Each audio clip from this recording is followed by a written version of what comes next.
Hello everyone, this is Special Educator Pooja Prakash from Center for Special Education Allahabad. Welcome to my channel Learning for All.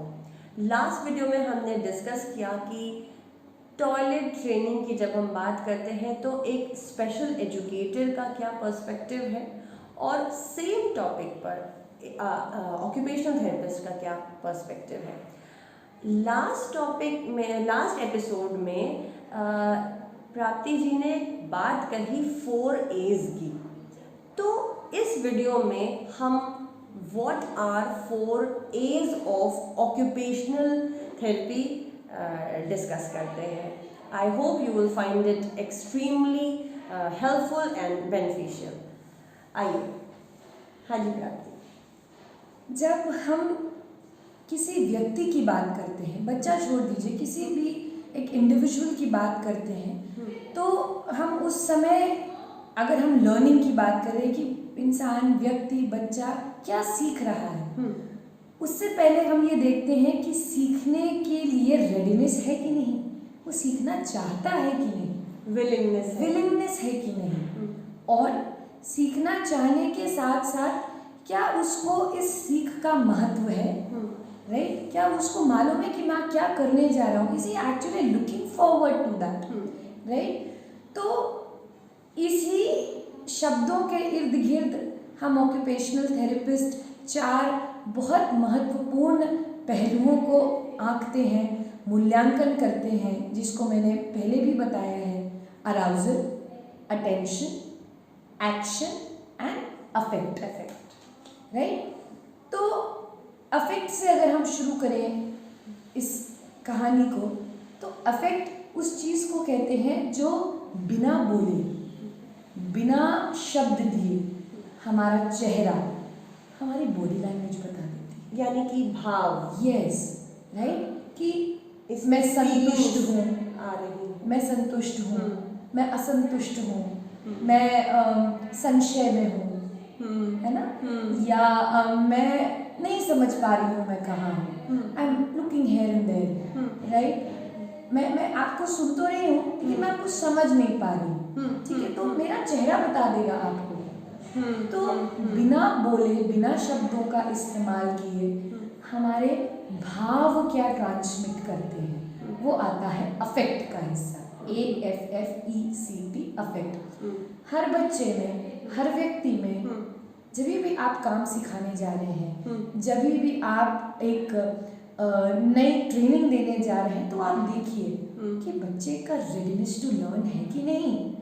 बच्चे के चेहरे पे, special education में attending skill कहते हैं, yes, ready कर रहे हैं बच्चे के चेहरे पे वो भाव है कि नहीं कि अरे वाह, आज तो मुझे असेंबली में खड़े होना है या बोलना है, या मुझे लाइन में ही लगना है, या अच्छा चलो मेरा मन नहीं है लेकिन फिर भी क्लास है तो बैठना तो पड़ेगा ही ना। तो चेहरा बहुत कुछ बता देता है। तो इससे पहले आप इस बात की चिंता करें कि हमारा बच्चा बोल नहीं रहा, हमारा बच्चा बता नहीं रहा, हमारा बच्चा समझ नहीं रहा। अरे आप ये तो जानिए कि हमारे बच्चे का भाव क्या कह रहा है। पढ़िए अपने बच्चे को, जानिए उसको, समझिए उसको और बूझिए उस पहेली को जो वो खुद अपने अंदर मन में लेके चल रहा है, क्योंकि यही तो हमें ट्रेन करना है। Even with the ASD there, even with the ADHD there, तुम कैसे अपनी सेंसरी चैलेंजेस को रेगुलेट कर सकते हो एक बेहतर लर्निंग के लिए। सेंसरी इश्यूज तो रहेंगे, right? Even with the therapist giving brushing, even with the Z vibe there, जो बहुत सारे जो हमारे पेरेंट्स सुन रहे हैं वो इन शब्दों को जानेंगे, जो बहुत समय से थेरेपी करते चले आ रहे हैं। सेंसरी इश्यूज रहेंगे, ऊपर नीचे चलता रहेगा। हमें क्या सिखाना है as therapist, as parents, as society, as community? हमें ये सिखाना है कि भैया ये रहेगा, इसके साथ तुमको कैसे एक सशक्त जीवन जीना है वो सिखाना है। यानी कि अगर हम बच्चे को सेल्फ रेगुलेशन सिखा रहे हैं, सेल्फ रेगुलेशन सिखा रहे हैं कि ठीक है, तुम्हें अगर क्लास में बैठे बैठे अगर हाथ के सामने आँख नचाने का मन करे तो तुम कर सकते हो कि नहीं, और अगर तुमको ये करने ना दिया जाए तो तुम ऐसा क्या करो कि तुम्हारा अटेंशन बना रहे, या अगर तुमको 15 मिनट बाद कूदने ना मिले तो क्या करो कि तुम्हारा अटेंशन बना रहे। Right. और उसको हम थेरेपिस्ट, हम माएँ चेहरे से पढ़ सकती, क्योंकि भैया टेंडर एज में बच्चा बता तो सकता नहीं कि माँ मैं परेशान हूँ, माँ मुझे नहीं अच्छा लग रहा ये जो कराया जा रहा है, और हमने स्पॉट जंपिंग स्टार्ट कर दिया, Yes. हमने शुरू कर दिया। Yes, क्योंकि हम कनेक्टेड ही फील नहीं कर रहे ना, हम डिस्कनेक्टेड हो गए हैं। तो आप पढ़िए अपने बच्चे के अफेक्ट को, राइट। ठीक है। उससे मैंने ये सीढ़ी नीचे से ऊपर चढ़ रही हूँ मैं, हाँ, ठीक है। हाँ। अब उसकी अगली सीढ़ी अगर हम चढ़ते हैं तो आता है एक्शन। एक्शन मतलब हम जो कर रहे हैं, हमारा काम, ठीक है। एक्शंस को 3 बहुत महत्वपूर्ण कैटेगरीज के तहत आंका जाता है। आपका किया गया कार्य एज अप्रोप्रिएट होना चाहिए, पर्पसफुल होना चाहिए, आपके कॉन्टेक्स्ट में एंड सोसाइटी के कॉन्टेक्स्ट में भी। Exactly. मैं इसका एग्जांपल दूंगी आगे। एंड गोल ओरिएंटेड होना चाहिए, दिशाहीन नहीं, दिशाबद्ध होना चाहिए। तो यदि मेरा बच्चा जो सेंसरी ओवरलोड से जूझ रहा है, और अगर वो एक क्लास में बैठे बैठे अपनी आंखों के सामने उंगलियां लचाने लगता है, तो वो अपने तरफ से गलत नहीं कर रहा है, क्योंकि वो खुद को शांत कर रहा है, वो ओवरवेल्म्ड फील हो रहा है। पहले तो वो खुद को इस चकाचौंध से डिस्कनेक्ट करेगा, फिर खुद से कनेक्ट करेगा, फिर जाके प्रोसेस करेगा जो इंफॉर्मेशन है, राइट। तो बच्चे के लिए तो वो पर्पसफुल है, लेकिन सोसाइटी के कॉन्टेक्स्ट में ये नॉट पर्पसफुल। ये हो गया एक्शंस। तो हमारा बच्चा या हमारा इंडिविजुअल जो भी काम करता है, एज अप्रोप्रिएटनेस होनी चाहिए, राइट, पर्पस होना चाहिए। सोशल एंड पर्सनल कॉन्टेक्स्ट में भी वो मेरे लिए भी पर्पसफुल है, वो जिस जगह पे मैं हूँ, समाज में मैं हूँ, इसके लिए भी पर्पसफुल है। मतलब मैं हाथों के उंगलियों को आंखों के सामने नचा सकता हूँ, लेकिन शायद पब्लिक प्लेस पे नहीं, शायद अपने वो पर्सनल कॉर्नर में, right. Age appropriate, goal oriented and purposeful, ठीक है। तो अगर 21 साल का लड़का भले ही वो एएसडी है, 32 की क्लास में खड़ा होकर जंप करने लगेगा, तो वो उसके लिए तो कामिंग है, लेकिन सोसाइटी का एक्सेप्टेंस जो है नहीं है। तो क्या है, हमारा मोराल नीचे चला जाता है, राइट। तो हम क्या करते हैं, हम सोसाइटी को अवॉइड करना शुरू कर देते हैं।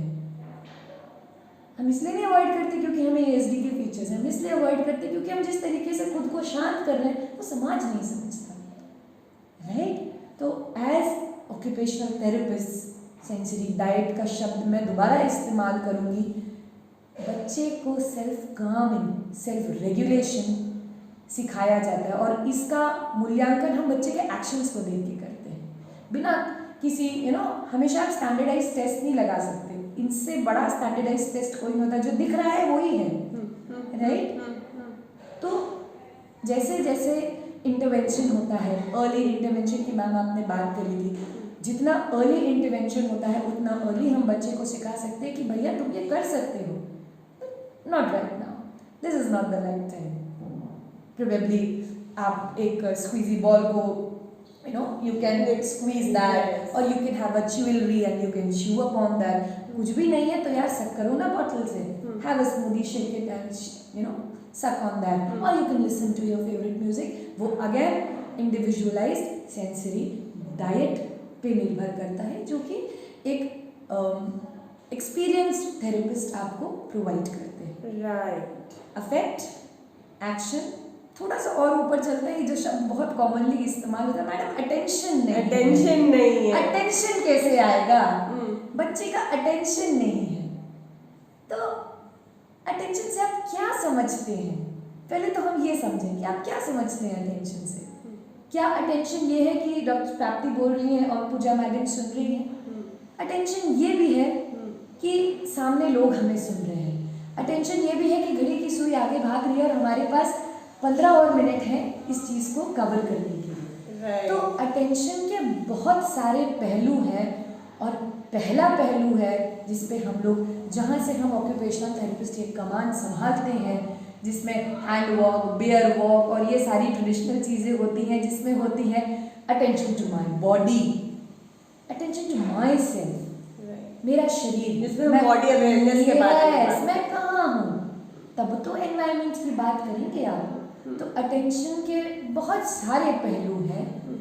एनवायरमेंटल अटेंशन तो बहुत बाद में आता है। पहले मुझे मेरा ज्ञान होता है, मेरी बॉडी का ज्ञान होता है।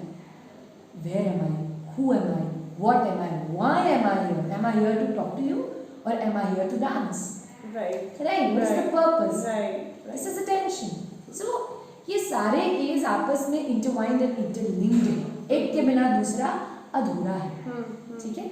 तो अफेक्ट, एक्शन, अटेंशन और सबसे महत्वपूर्ण अराउजल, जहाँ से गाड़ी की किक स्टार्ट होती है वो है अराउजल। मैं और आप सुबह सुबह उठे हैं तो हमारा मन करता है कि भैया आधा प्याली चाय लेके और बैठ जाए और पेड़ों को देखें और विटामिन D3 थोड़ा सन से ले लें। उसी के बाद हमारा दिन का एक प्लान बनता है। अब हमसे कोई उस समय कह रहे कि मैडम एक सेशन आया है आप ले लीजिए, तो मैं भी एकदम से ना आई वुड शेक। मैं कितनी ही बड़ी थेरेपिस्ट हूँ, कितनी ही एक्सपीरियंस हूँ, लेकिन मेरा रेडीनेस टू वर्क नहीं है उस समय, क्योंकि मेरा समय वो चाय की चुस्की लेके और धूप को सूर्य नमस्कार करने का है, क्योंकि मेरा रेडीनेस टू वर्क नहीं है उस वक्त। और ये जो readiness to work, right arousal to work आया है, ये बहुत साल की प्रैक्टिस के बाद आया है। हर सुबह उठ के चाय की चुस्की के साथ ब्रश करने के बाद धूप में बैठ के, राइट। तो आपको ये समझना पड़ेगा कि अगर आपका बच्चा का आपने स्पेशल एजुकेशन रखा है, मैं स्पेशल एजुकेशन इसलिए बोल रही हूँ क्योंकि आप एक बहुत जानी मानी व्यक्ति हैं इस फील्ड में। अगर बच्चे का स्पेशल एजुकेशन 11 बजे रखा है तो आपको ये देखना पड़ेगा कि 11:45 बजे बच्चा बैठने के लिए तैयार है कि नहीं।